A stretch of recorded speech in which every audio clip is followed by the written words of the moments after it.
ഇപ്പൊ 300-ലധികം സിനിമകളിൽ ഇപ്പൊ അഭിനയിച്ചു കഴിഞ്ഞു ഇട്ടിട്ടുണ്ട്. അപ്പോ ഇതില് ഏതെങ്കിലും ഒരു മറക്കാനാവാത്ത എന്തെങ്കിലും സിനിമയിൽ തുടക്കത്തിൽ വന്ന സമയത്ത് ഒരു മറക്കാനാവാത്ത എന്തെങ്കിലും രസകരമായിട്ട് ഒരു അനുഭവം ഉണ്ടായിട്ടുണ്ടാവില്ലേ? അങ്ങനെ മറക്കാനാവാത്ത അനുഭവം എന്ന് പറഞ്ഞാൽ കുറേ ഉണ്ട്, ഒത്തിരി. അതില് ഞാൻ ഫസ്റ്റ് ഇത് മീശമാധവൻ ചെയ്യാൻ ചെല്ലുമ്പം അമ്പിളിച്ചേട്ടൻ എന്നൊക്കെ പറഞ്ഞാൽ നമ്മള് സങ്കല്പിക്കാൻ പറ്റാത്ത അത്രയും വലിയൊരു മനുഷ്യന്റെ കൂടെയാണ് ഭാര്യയായിട്ട് ചെയ്യാം. അപ്പൊ ആദ്യത്തെ സീൻ എന്ന് പറഞ്ഞാൽ അമ്പിളിച്ചേട്ടനെ ഞാൻ സ്റ്റെപ്പ് കയറി മുകളിലേക്ക് വന്ന് നോക്ക് ഓർമ്മയുണ്ടാവും, കയറി പോകുമ്പം ഞാൻ പിടിച്ചു വലിക്കുന്ന സീനാണ്. അപ്പൊ ഞാൻ എങ്ങനെ പിടിച്ചു വലിക്കും, എനിക്കൊരു ടെൻഷൻ. കാരണം പിടിച്ചു വലിക്കുമ്പോൾ ദേഷ്യപ്പെടുവോ എന്താണെന്നറിയാം. അങ്ങനെ ഞാൻ പതുക്കെ പിടിച്ചു വലിച്ചപ്പോൾ എന്നോട് പറഞ്ഞു ഇങ്ങനെയല്ല വലിക്കണം ശക്തിയിൽ എന്ന് പറഞ്ഞു. അങ്ങനെ പറഞ്ഞു കഴിയുമ്പോൾ ഞാൻ പിടിച്ചിങ്ങനെ വലിക്കല്ല, എന്നെ തൂക്കിയെടുത്തൊരു ഏറുണ്ട്. ഞാൻ ചെന്നൊരു സോഫയിലേക്ക് ഇങ്ങനെ ഇതായിട്ട് വീണു കഴിഞ്ഞപ്പോൾ പിന്നെ എല്ലാവരും വന്നിട്ട് പറഞ്ഞു കുഴപ്പമില്ല. അതൊക്കെ എന്ന് പറഞ്ഞാൽ പിന്നീട് ഞാൻ ഓർത്തത് ഇത് എന്തെന്ന്. അതുപോലെ തന്നെ നമ്മുടെ നരേന്ദ്രപ്രസാദ് സാറിൻ്റെ വെള്ള ഷർട്ടും വെള്ളമുണ്ടും എടുത്ത് നിൽക്കുന്ന, അപ്പം ഞാൻ സാറിനെ കെട്ടിപ്പിടിച്ച് കരയുന്നൊരു സീനുണ്ട്. അപ്പൊ ഞാൻ ചെന്നിട്ട് ഈ വെള്ള ഷർട്ടിലേക്ക് നമ്മൾ കൺമഷിയൊക്കെ എഴുതി കണ്ണൊക്കെ ഈ കെട്ടിപ്പിടിച്ച് കരച്ചിൽ കഴിഞ്ഞിങ്ങനെ മുഖം ഉയർത്തിയപ്പോ ഷർട്ട് മുഴുവൻ കരി ഇങ്ങനെ നിൽക്കുക. ഞാൻ ഉയർത്തൂല, ഞാൻ ഇങ്ങനെ തന്നെ പിടിച്ചോണ്ട് നിൽക്കുക. കാരണം ഇത് കാണുമല്ലോ എന്ന് പറഞ്ഞു. പിന്നീട് ഈ ഇതൊക്കെ നമ്മൾ വാഷ് ചെയ്തെടുക്കുക, ഇവിടെ അങ്ങനെയൊന്നും ഇല്ല, ചെയ്യുമ്പോൾ അങ്ങനെ ചെയ്യണം എന്നൊക്കെ പറഞ്ഞ് പിന്നീട് അങ്ങനെ ഇപ്പൊ അമ്പിളിച്ചേട്ടനായിട്ട് ഇപ്പൊ ശരിക്കും പറഞ്ഞു കഴിഞ്ഞാല് ജഗതി ചേട്ടന്റെ ഒരു അഭാവം എന്ന് പറയുന്നത് ഭയങ്കര നികത്താനാവാത്ത ഒരു ഭാഗ്യം ഉണ്ടായതെന്ന് വെച്ചാൽ ചേട്ടന്റെ ഭാര്യയായിട്ട് എനിക്ക് തോന്നുന്നൊരു 10-16 പടങ്ങളിൽ ഞാൻ ചെയ്തു കഴിഞ്ഞു.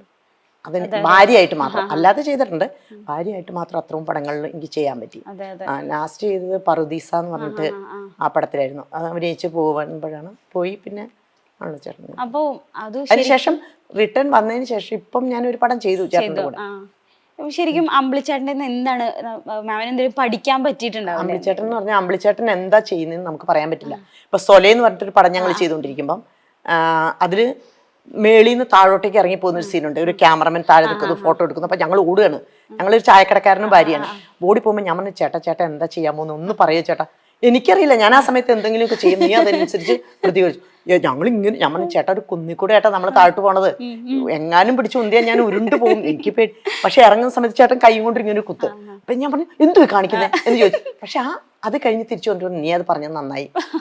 അങ്ങനെ നമുക്ക് അതേപോലെ ചങ്ങാതിപ്പൂ ചെയ്യുന്ന സമയത്ത് ഒന്നുമില്ല ചെയ്യാനായിട്ട്. അപ്പൊ ഞാൻ ചോദിച്ചു ചേട്ടാ ഇവിടെ എന്ത് കാണിക്കുന്നത്, എന്ത് പോകുന്ന സമയത്ത് അവിടെ ഒരു കുഞ്ഞു മണി കിടപ്പണം, ആ മണിയിലേക്ക് തലയടിച്ചു. അപ്പൊ എന്താണ് ചേട്ടൻ ചെയ്യുന്നത് നമ്മൾ ഇങ്ങനെ വാച്ച് ചെയ്ത് നിൽക്കും. ചേട്ടൻ എന്താണ് ആ സമയത്താണല്ലോ ചേട്ടന് ചെയ്യുന്നത്, റിഹേഴ്സലിന്റെ സമയത്ത് ചെയ്യുന്ന അല്ല ടേക്കില്. അപ്പൊ നമ്മളിങ്ങനെ ടേക്കിൽ ചേട്ടനെ നോക്കി അങ്ങനെ നല്ല ആൾക്കാരുടെ അടുത്ത് നിന്നൊക്കെ നമുക്ക് കുറെ കാര്യങ്ങൾ പഠിക്കാൻ പറ്റിയിട്ടുണ്ട്. പിന്നെ അതുപോലെ തന്നെ മമ്മൂക്കയുടെ കൂടെ, ലാലേട്ടന്റെ കൂടെ, ജയറാമന്റെ കൂടെ ഒക്കെ അഭിനയിച്ചിട്ടുണ്ട്. അവരുടെ കൂടെയൊക്കെ ഉള്ള ഒരു എക്സ്പീരിയൻസ് എങ്ങനെയായിരുന്നു? കാരണം എല്ലാവരും എൻ്റെ അടുത്ത് ഞാനിപ്പോൾ പുതിയതാ വന്നതെന്ന് അങ്ങനെയൊന്നുമില്ല, എല്ലാവരും നല്ല സ്നേഹത്തോടു കൂടി എനിക്ക് കാര്യങ്ങൾ പറഞ്ഞു തരുമായിരുന്നു. പറുദീസ പരദേശി എന്ന് പറഞ്ഞിട്ടൊരു പടം ഉണ്ടായിരുന്നു ലാലേട്ടൻ്റെ, അതിൽ അമ്മയായിട്ടാണ് ഞാൻ ചെയ്തത്. ആ സമയത്ത് നമുക്ക് നല്ല പേടിയാണ് ഇത് അമ്മയായിട്ട്, പക്ഷെ നമുക്ക് പറഞ്ഞു തന്നു നല്ല രീതിയിൽ. പി.ടി. കുഞ്ഞുമ്മ സാറിന്റെ പടമായിരുന്നു ഒക്കെ പറഞ്ഞ് നമ്മൾ അതിൽ അവരുടെ ഒപ്പം തന്നെ നമ്മളെ നിർത്തി ചെയ്യിപ്പിക്കും. അതിനൊരു ഇതുണ്ട്, അത് നമുക്കൊരു വലിയൊരു അനുഗ്രഹമാണ്. അതെ, എനിക്ക് ഇവരുടെയൊക്കെ കൂടെ അഭിനയിച്ചിട്ട് എനിക്ക് അങ്ങനെ ടെൻഷൻ അങ്ങനെയല്ല, എന്നെ നന്നായിട്ട് എനിക്ക് പറഞ്ഞു തരികയാണ് ചെയ്തിട്ടുള്ളത്. അതുപോലെ വേണിച്ചേട്ടനാണെങ്കിലും വേണിച്ചേട്ടൻ്റെ ഭാര്യയായിട്ടുണ്ട്, വേണിച്ചേട്ടൻ്റെ ഭാര്യ, അങ്ങനെ തിലകൻ ചേട്ടൻ്റെ ഭാര്യ, അങ്ങനെ എല്ലാം വലിയ ആർട്ടിസ്റ്റുകളുടെ ഭാര്യയായിട്ട്. അപ്പൊ അവരുടെയൊക്കെ ഒരു സപ്പോർട്ട് നമുക്ക് നന്നായിട്ടുണ്ടാവുന്നു. ഇപ്പൊ തുടക്കത്തിൽ തന്നെ ഇങ്ങനെ വരുമ്പോ നമുക്ക് ഇപ്പൊ ഒരു ടൈപ്പ് കാസ്റ്റ് ആയി പോകുന്നുണ്ട്, അല്ലെങ്കിൽ ഇപ്പൊ അമ്മവേഷങ്ങൾ തന്നെ എനിക്കിപ്പോ ഒരു നായിക കഥാപാത്രം ചെയ്യണം അങ്ങനെ എന്തെങ്കിലുമൊക്കെ തുടക്കത്തിൽ ആ ആഗ്രഹം ഉണ്ടായിരുന്നു? ഇല്ല, എന്നെ സംബന്ധിച്ചിടത്തോളം ഞാൻ പെട്ടെന്ന് വന്ന ഒരാളല്ലേ, എനിക്കൊരു മഹാഭാഗ്യം ആണ് എനിക്ക് തോന്നിയത്. കാരണം നമ്മള് ആ സമയത്തൊന്നും നമ്മളെ ആരും അറിയുന്നില്ല. പറയുമ്പം ആ ഹസ്ബൻഡ് എഞ്ചിനീയറാ, ഞങ്ങള് ആ സമയത്തും കാറിൽ പോകുന്നു വരുന്നു ഒക്കെ ഉണ്ട്. ഒരു മനുഷ്യന് ഇത് ആരാന്നറിയില്ല. മീശമാധവൻ ചെയ്തതിന് ശേഷം ഞാൻ ഒരു ഷോപ്പിൽ നിൽക്കുമ്പോഴാണ് ആദ്യമായിട്ട് പിള്ളേച്ച എന്ന് പറഞ്ഞിട്ട്, അപ്പൊ ഞാൻ ഇത് അതിലെ ഡയലോഗാണല്ലോ പറയുന്നത്. അപ്പോഴാണ് ഞാൻ ഓർത്തത് ഈ സിനിമ എന്ന് പറഞ്ഞൊരു, പിന്നീട് നമ്മൾ ചെല്ലുന്നിടത്തൊക്കെ ഓരോരുത്തർ പറയാം. അതുപോലെ കസ്തൂരിമാൻ കഴിഞ്ഞ് പോകുമ്പോഴും ഒക്കെ ഇങ്ങനെ പറയുമ്പോഴാണ് നമുക്ക് ഈ സിനിമ എന്ന് പറഞ്ഞാൽ അത്ര വലിയൊരു ഇതാണ്, പ്രേക്ഷകരിൽ നിന്നൊരു സ്വീകാര്യത കിട്ടുക എന്ന് പറയുന്നത് അത്ര എളുപ്പമുള്ള കാര്യമല്ല. അതിന് ചാലക്കുടിയിലാണെങ്കിലും എന്നെ ഞാൻ വന്ന സമയത്ത് എല്ലാവരും എന്തിനു പോയി എന്നുള്ളതായിരുന്നു. പിന്നീട് ഞാൻ ഈ കസ്തൂരിമാൻ കഴിഞ്ഞിട്ട് എനിക്ക് അവിടെ വലിയൊരു ഫംഗ്ഷനെ അറേഞ്ച് ചെയ്തിട്ട് എന്നെ സ്വീകരിച്ചു കൊണ്ടുപോയപ്പം സത്യം പറഞ്ഞാൽ നമുക്ക് നമ്മുടെ നാട് നമ്മളെ അംഗീകരിക്കുക എന്ന് പറഞ്ഞാൽ അതൊക്കെ ഒരു വലിയൊരു സന്തോഷമുള്ള സന്തോഷം. ചേച്ചിക്ക് ഇപ്പൊ ഈ സിനിമയിൽ വന്നത് അല്ലെങ്കിൽ സീരിയലിലായാലും എന്തെങ്കിലും വിഷമം തോന്നിയിട്ടുള്ള എന്തെങ്കിലും ഒരു കാര്യം, അല്ലെങ്കിൽ അതുപോലെ തന്നെ അതിന്റെ കൂടെ തന്നെ സന്തോഷമുണ്ടായ, രണ്ടും ഒരു പാരലായിട്ടുണ്ടാവുന്ന ഒരു കാര്യങ്ങളാണ്.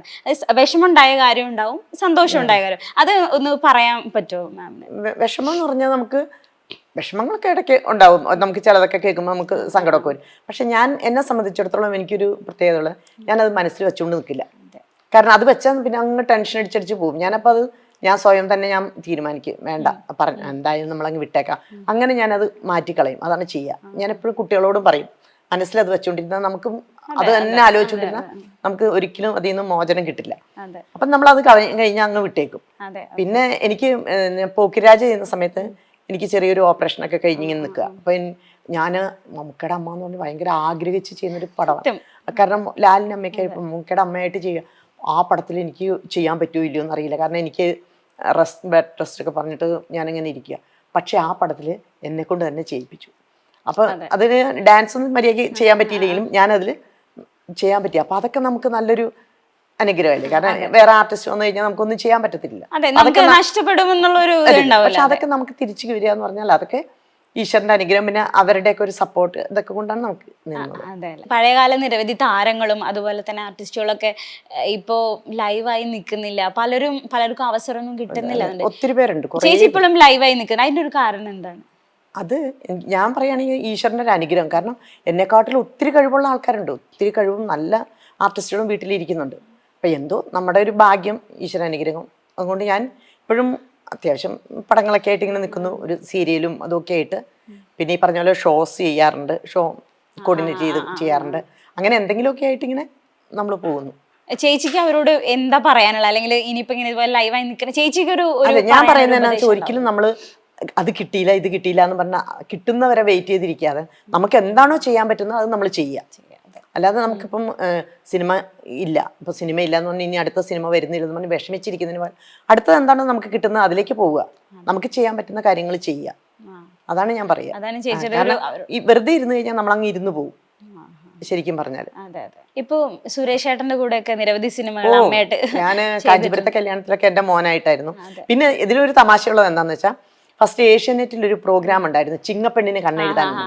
അത് സുരേഷ് ഗോപിയും അതുപോലെ തന്നെ ഏഷ്യാനെറ്റും കൂടെയാണ് പ്രൊഡ്യൂസ് ചെയ്തത്. അതിൽ ഞാൻ സുരേഷ് ഗോപിയുടെ അമ്മയായിട്ടാണ്. അത് ഞാൻ വന്ന സമയങ്ങളാണ്, എനിക്ക് കിട്ടിയൊരു വലിയ ഭാഗ്യമാണ്. അന്ന് എന്നോട് ഇങ്ങനെ അത് കഴിഞ്ഞ് പിന്നെ കുറെ പടങ്ങൾ ചെയ്തു. താവളം എന്ന് പറഞ്ഞ പടമൊക്കെ ചെയ്ത സമയത്ത് അന്ന് ക്യാരവൻ ഒന്നും ഇല്ല, ഞങ്ങളെല്ലാവരും കൂടി ഇന്ന് ചീട്ട് കളിക്കലും ബഹളവും അങ്ങനെ നല്ലൊരു സൗഹൃദമായിട്ട് പോകുന്നതാണ്. അവൻ ഇപ്പോഴും പടങ്ങളിലുണ്ട്.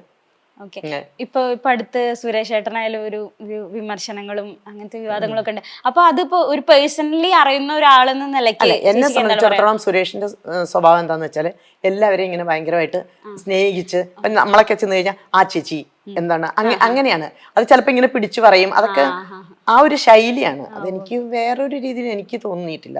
കാരണം അങ്ങനെ ചെയ്യുന്നൊരു ആളായിട്ട് എനിക്ക് ഇതുവരെ, ഇപ്പൊ ഞാൻ ഗരുഡൻ എന്ന് പറഞ്ഞ പടം ചെയ്തിരുന്നു. ഞാൻ അധികം വലിയ വേഷമൊന്നുമല്ല, ചെറിയൊരു വേഷമാണ്, നായികയുടെ അമ്മയായിട്ട്. ഒറ്റ ദിവസം ഉണ്ടായിരുന്നുള്ളൂ ഷൂട്ട്. അപ്പൊ ചെല്ലുമ്പോഴും ഓടി വന്നിട്ട് ആ ചേച്ചി സുഖമല്ലേ, എന്തെടുക്കുന്നു ഒക്കെ ചോദിച്ചു, മക്കളൊക്കെ സുഖമാണോ, ആ ഒരു ഇത് നമുക്ക് ഇപ്പോഴും കിട്ടുന്ന ഒരു വ്യക്തിയാണ്. പിന്നെ ഇപ്പോ എന്താ നമ്മൾ പറയുക ഇതിനെ കുറിച്ച്? അതെ, ശരിയാണ്, ഓരോ വിമർശനങ്ങൾ ഉണ്ടാവും. അതെ, നമുക്ക് ഇതിനെക്കുറിച്ച് ഒരു പ്രത്യേകിച്ച് ഒരു അഭിപ്രായം പറയാൻ പറ്റാത്തൊരവസ്ഥ. പക്ഷെ എന്നെ സംബന്ധിച്ച് സുരേഷ് ഒരു നല്ല വ്യക്തിത്വമുള്ള നല്ലൊരു മനുഷ്യനാണ്.